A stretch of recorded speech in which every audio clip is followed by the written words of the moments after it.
vážené pani učiteľky, pôvodne sme si chceli aj my rodičia pripraviť taký program, ako vy dokážete. Ale hlavku ste nasadili tak vysoko, že o tejto myšlenky sme im odpustili. Každé 4 roky pravdepodobne sa opakuje pre vás takýto istý obraz. Pre nás je to však niečo jedinečné. Hovorí sa, že najdôležitejšie je rozvoj dieťaťa do 5 rokov. A my sme mimoriadne radi, že popri nás rodičov ste sa mohli vy zúčastniť vlastne tejto pedagogickej činnosti a dali našim deťom do vienka toľko vedomostí a toľko kreativity, že ak aj do budúcna budú naše deti dostávať takúto dávku poznania, nemusíme sa o nich nikdy báť.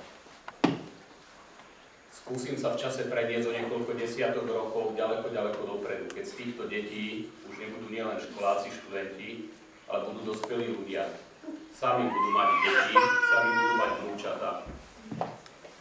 Určite sa im stane situácia, že sa ich niekto spýta na ich predškolské časy a som si 100% istý, že sa každému tomuto dieťaťu objaví úsmev na tvári a začnú rozprávať krásne príbehy o svojej zlatej Ivke a o svojej zlatej Zuzke.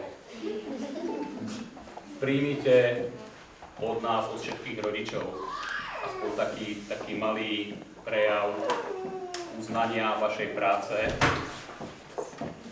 aby ste urobili počas prázdnin svoje psychické a fyzické sily, aby ste do ďalších 4 rokov nabrali energiu a dostali minimálne také dobré deti, ako boli tie naše. Takže, keďže postávate škôlke, nedevajte sa, bude to bez knížiek, takže aspoň diplom.